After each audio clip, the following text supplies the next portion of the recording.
Today we are once again taking on the challenge to build a beautiful structure with a randomly generated palette, and this time it's this palette. To start off, I created two towers made out of Deathfire coral blocks and joined them with an arch. Then coming to the bottom of the build, I decided to add a water wheel to be one of the main features and focal points of the build. Then creating some scoops out of spruce slabs and adding some spruce fences to finish it off.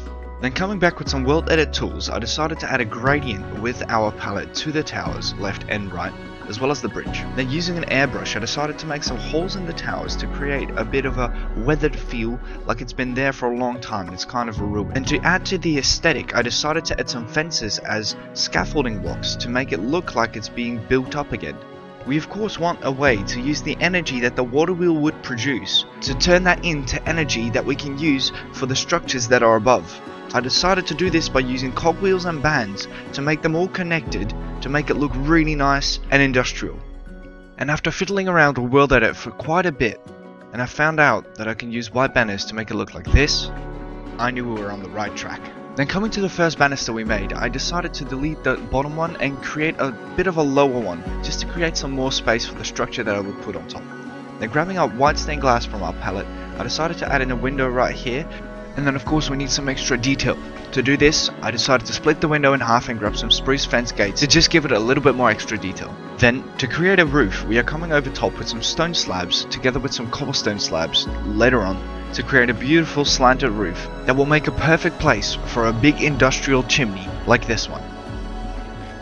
As you can see, the left side of the building is starting to live up to its potential, but the right side still needs some love.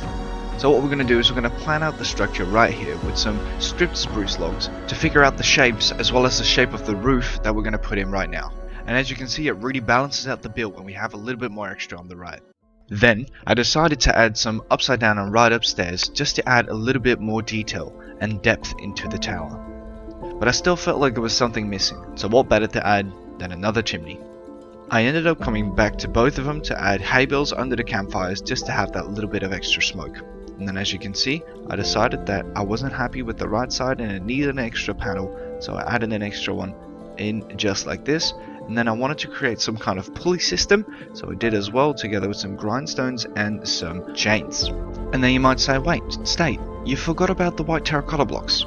I kinda did, so I added them right in here as little detail blocks in the builds, and I mean, look at this.